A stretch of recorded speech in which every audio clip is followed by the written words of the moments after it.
राम राम मंडळी, कलम 302 विलॉग या आपल्या मराठी चॅनलमध्ये आपलं स्वागत आहे. आज थोडा लेट आलो पण थेट आलो. आणि खरं सांगायचं म्हणजे साला एक एपिसोड ने जिंदगी बदल दी, जज्बात बदल दी. हमारा ही शॉट हो गया. मराठीत सांगतो इस काटून. काल सांगितलं तसं आता सासऱ्याविषयी, पण आता काय ते बोलायचं बंद झाले भाऊ. आता माय बापाबद्दल काय झालं भाऊ नाव काढायचं असं तसं बरं तर आहे का. म्हणलं अरे ते सत्य आहे ना, पण गेलं खड्ड्यात म्हणले. आता काय आहे ते बरं. थोरल्या पोरात नाव हर्षा. हर्षा ते बापाला ताट नेऊन दे जेवायचं असंही. आणि ते आता 40 वर्षाचा प्रपंच आहे. लागन सुराला हळूहळू. आता आहे ते बरं आहे. पण ती बल्ल्या केला की बल्ल्या भरावा लागतो. ज्यांचं लग्न झाले त्यांना माहिती. म्हणजे हे मी पण आता मरायची वेळ आली, पण मला अजून एक गोष्ट कळलं नाही. हॅलो बायकाला माहेराला नाव ठेवलं, एवढं राग कशाला. माहेरच्या कुत्र्याला नाव ठेवलं तर राग येतोय. आता काय ती बरं आहे. ज्यांचं लग्न झाले त्यांना विषय माहिती आहे, जाऊ द्या असून द्या.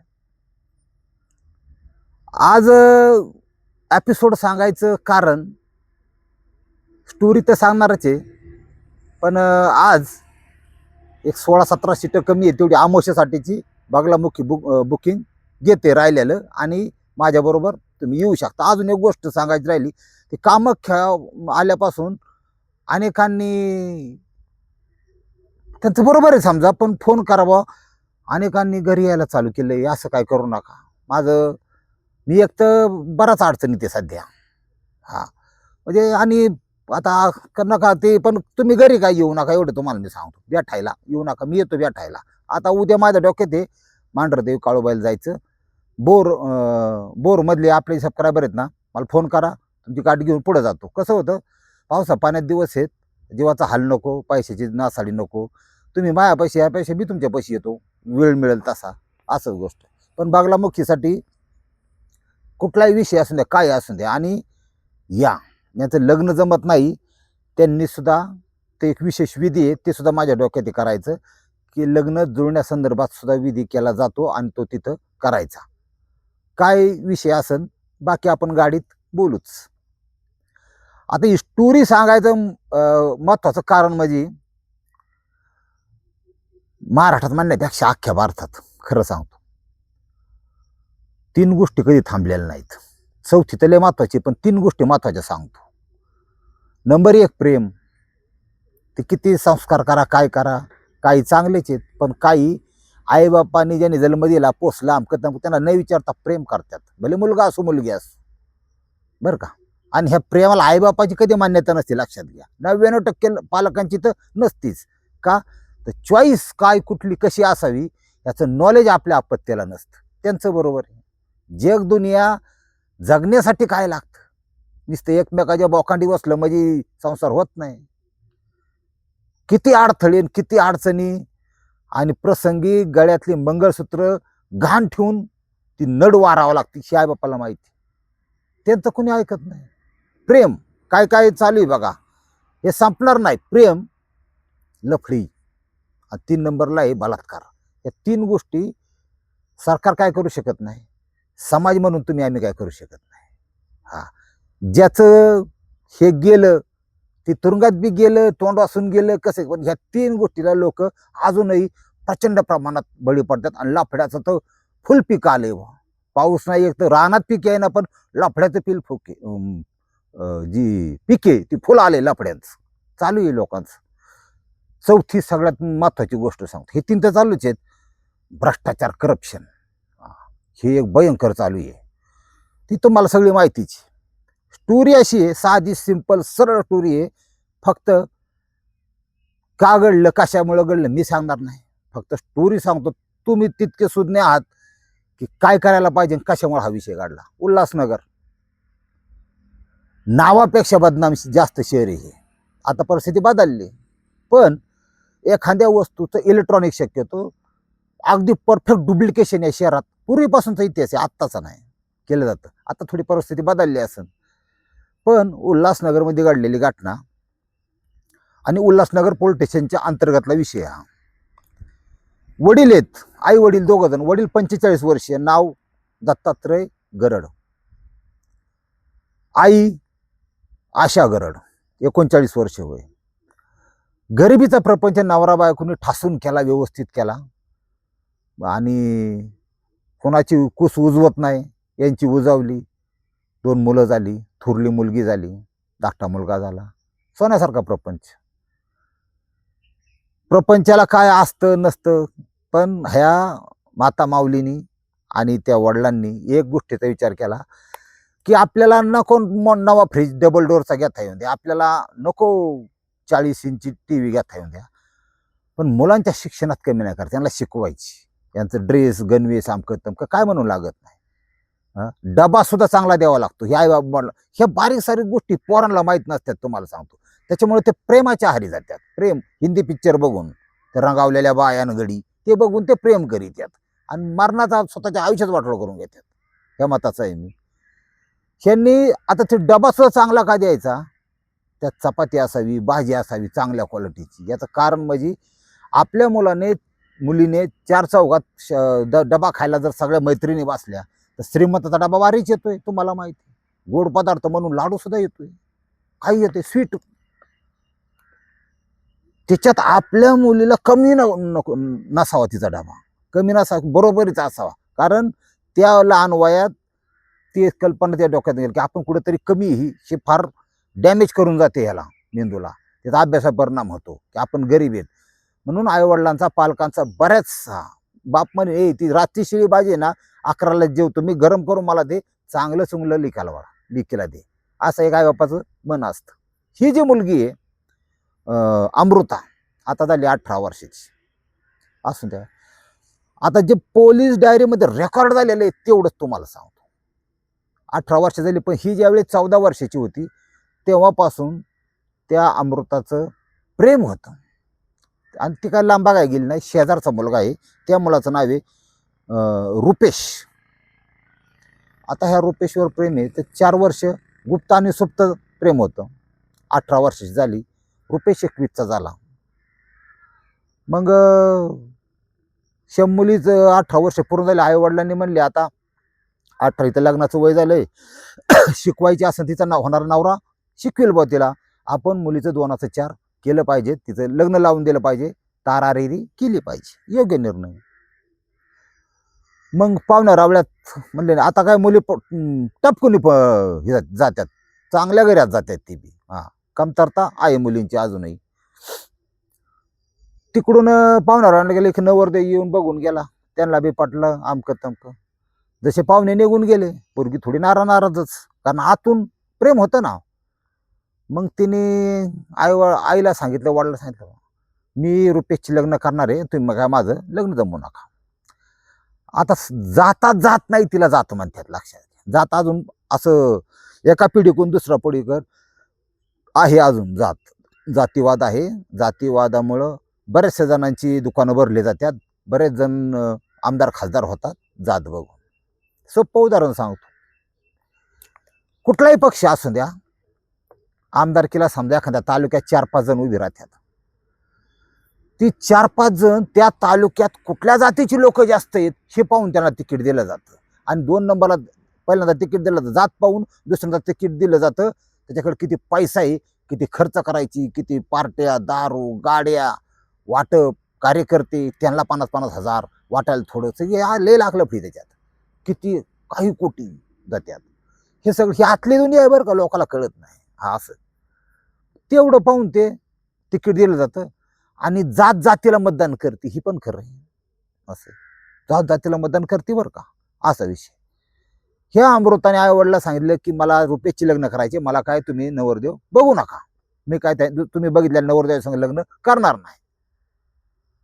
तसं म्हणलं मग आई जरा रागीट आणि तापट स्वभावाची. बापाला म्हणले तुम्ही थांबा, मी हिला सरळ करते. ती म्हणली आपण कोण आहे, आपली जात काय, आपले मावश्या काक्या अमकं तमकं, तू ह्या समाजात माझी इज्जत ठेवती का नाही. तुला जास्तीची लग्न करायची तर रुपेश दुसऱ्या जातीचा आहे, आपण दुसऱ्या जाती, मला हे लग्न मान्य नाही आणि मी हे होऊ देणार नाही, बघू कशी तू लग्न करते.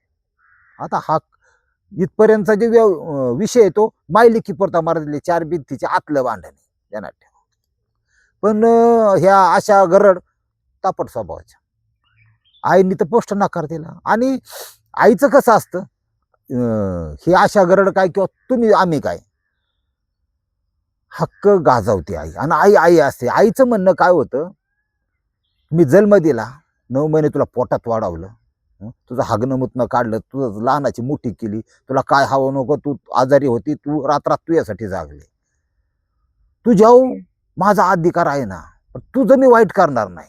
हाच पॉइंट आहे बरं का समाजातला. तुझं चांगलंच करणार आहे ना.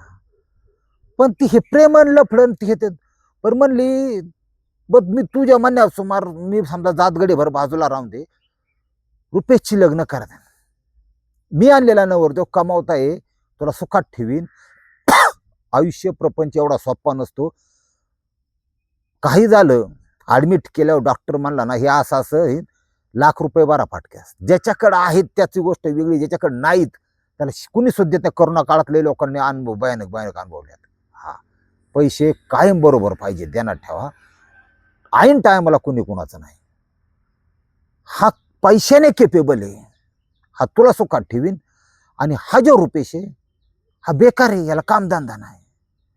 मग हाय काय तसा राहीन, कारण होईन ना काहीतरी मोठा, आणि ते काय नाही, माझं प्रेम आहे ते आहे, ही बरं तर आहे.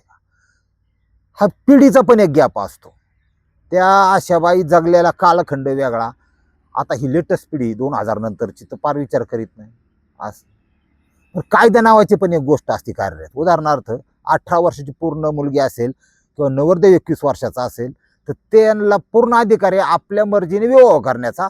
आणि त्यांना जर कोणी धमकी दिली, मग ते आईबापा का असणार, कोणी असू द्या, समाज आईबापा कोणी असू द्यात, त्यांनी जर पोलिसांच्या मध्ये घेतलं, पोलिसांचं संरक्षण मिळतं.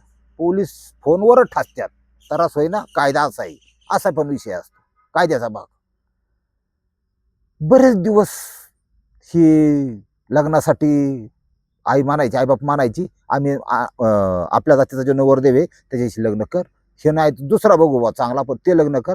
ही म्हणायची नाही, माझं प्रेम आहे, करेन तर रुपेशशीच लग्न करेन. काय त्यांचं झालं आतलं काय कोणाला कळत नाही, मला सुद्धा कळलं नाही. पण पोलीस दप्तरी असलेल्या नोंदीप्रमाणे दिनांक 22 जुलै, आत्ताची घटना आठवडा नाही झाला अजून. आता आज मला वाटतं शनिवार आहे, घटना रविवार संध्याकाळी घडली.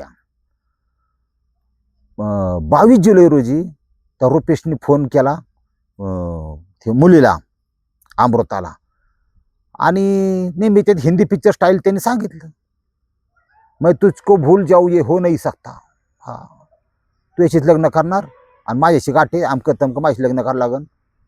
त्या आईला पण धमकी दिली, असं त्यांच्या वडिलांच्या आत्ताच्या स्टेटमेंटनुसार दिलेल्या, दत्तात्रय गरड यांनी जे स्टेटमेंट त्यानुसार आम्हाला धमकी दिली. आईला असं वाटलं, आता ही 22 झालेली घटना, ज्या दिवशी घटना घडली ती 26 तारीख, 26च्या रात्री, वडिलांना काय तपास नाही, काय नाही, पोरगी झोपलेली, आईला काय जाग आहे ना, आशा गरड. त्यांना वाटतं तुझको भूलना नामुमकिन, मैं होने नहीं दूंगा, मैं भी तुरुंग में जाकर बैठूंगी, ये शादी होने नहीं दूंगी. असं आहे बघा, कारण डोकं गरम. कायदा हातात घेतला, त्या माऊलीने गेला नव्हता पाहिजे, असं माझं स्पष्ट मत आहे. हा, पाठ उठली, ओढणीने कस काटून गळा आवळून स्वतःची लेख आईने मारून टाकली. सकाळच्या पारी सगळ्यांना कळलं, पोरगी खलास. पोलीस आले, पोलिसांचा पथक व्यवस्थित पंचनामा केला, कायदेशीर जी प्रक्रिया त्यांनी पार पाडली. आईला अटक केली, आईने कबूल जबाब दिला, असा विषय आहे सगळा. आता आता काय करायचं तुम्हाला सांग. आता कशी परिस्थिती झाली, ती लेकरू थोडं समजावलं, समुपदेशन केलं असतं, थोडं कंट्रोलमध्ये ठेवलं असतं, काय तर काहीतरी पर्याय निघाला असता. लक्षात, म्हणजे असं घरोघरी माती चुली ध्यानात ठेवा. जी आता सफारीतून मोठ्यामधून हिंडणारे लोक आहेत ना, यांनी सुद्धा पुरी पैशाच्या जोरावर ज्या पुणे मुंबईला टाकल्या, बारामतीला टाकल्या, कुठं यांनी तिकडं लफडी केली, म्हणून त्यांना पटकून लग्न उरकून टाकली. अशा बऱ्याच ठिकाणी घडलेलं आहे. प्रेम ह्या गोष्टीवर ते अस्तित्वात आहे, पण त्याच्या आईबापाचा कंट्रोल नाही, लक्षात घ्या. आणि जे करतात ते तेवढे बुद्धीने हे नसतात, म्हणजे शार्प माइंडेड नसतात की पुढं काय होईल अशी व्यवस्था. मला परवा दिवशी फोन केला, मी त्यांना आता ते माझ्याबरोबर बोलावले बघला मुखीला, गाडीत येतं आपल्या ते पेशंट, वडिलांना जिभेचा कॅन्सर, ट्रक ड्रायव्हर, खाणं पिणं सुपारी सुद्धा नाही साधा ड्रायव्हर असून बरं का, पण प्रपंच गाड्याने ठासून केला. बायकोची घरून साथ मिळाली, 4 कोंबड्या पाळून जंफर बिंफर शिवून प्रपंच हाकला. मुलीला शिक्षणासाठी पुण्याला पाठवलं 4 वर्षापूर्वी. शिक्षणासाठी पाठवलं, तिचा हॉस्टेलचा खर्च, तिची कॉलेजची फी. पोरगी शाळेला हुशार होती, पुण्यात गेल्यावर तिचं मार्क कमी झालं. आता पोरगी 19 वर्षाची झाली या, तिचं शिक्षण कंप्लीट झालंय. आता घरी आल्यावर तिने म्हणते की 4 वर्षापासून पुण्यातल्या एका मुलाशी माझं प्रेमसंबंध आहेत आणि मला त्याच्याशी लग्न कर दे. आता ती हुशार डोक्याने तिने रट्ट्याच लावला. आणि इथं पण जातीचा फॅक्टर आहे, तो वेगळ्या जातीचा हा वेगळ्या जातीचे. बरं असू दे.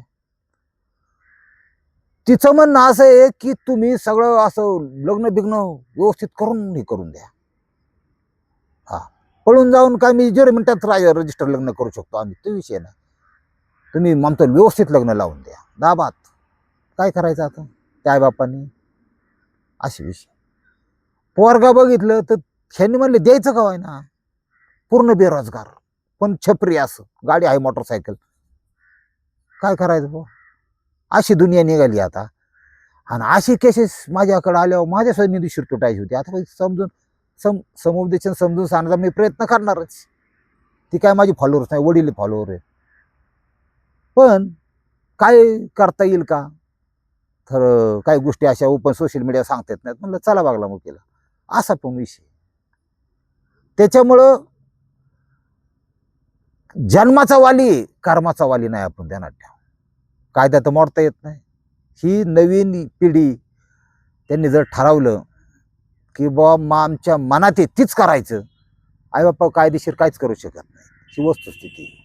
फार फार तर ते तिथं श्राद्ध जिवंतपणे घालवू शकतात, घराच्या बाहेर काढतात, संबंध तोडू शकतात. काय ते पण हा कसरपत्र करून करा, नाही तर ते नवीन तिकडं पंटर बघून लग्न करून तिने क्लेम ठोकला नाही विषय, मग तो वाट लागली म्हणायचं, अर्धी तर गेली बा, असा विषय असतो कधी. अशा घटना घडायला ह्या बारीक सारीक गोष्टी कारणीभूत असतात. जे ह्या घटना ज्या घडतात यातून फक्त शिकायचं एवढं की अशा प्रकारची ठिणगी आपल्या प्रपंचात पडू नये. आपली मुलगी असेल, लेकबाळ सगळ्याच्या पाठीपुटी असतात की बापाचं एक वेळ नसून द्या, पण आईचं तिच्याशी मैत्रीचं नातं असलं पाहिजे, तितका विश्वास असला पाहिजे. आणि सगळ्याच वाईट नसतात असं पण, काही देहाने प्रेरित असतात. सावित्रीच्या लेकी असतात, त्या स्वतःच्या सकट बापाचं नाव सुद्धा मोठं करणार, शिकून दाखवणार, काहीतरी बांधणार, दाबा स्टाईलमध्ये राजकुमाराशी लग्न करणार, एखाद्या स्वतःला राजकुमार म्हणजे स्वतः राजकुमारी बांधणार. पण काही भिकाऱ्याशी लग्न करणार आणि मग ठाणा बोंबला नंतर तिकडची सपोर्ट देत आहे, काही फाशी घेणार, काही घेणार, पण पश्चाताप नंतर होणार त्यांना. आणि मग कळणार की माझंच चुकलं, मम्मी पप्पाचं ऐकायला पाहिजे होतं. पटलं तर घ्या, नाहीतर पाणी लय वाथे, सोडून द्या. रामकृष्ण हरी माऊली.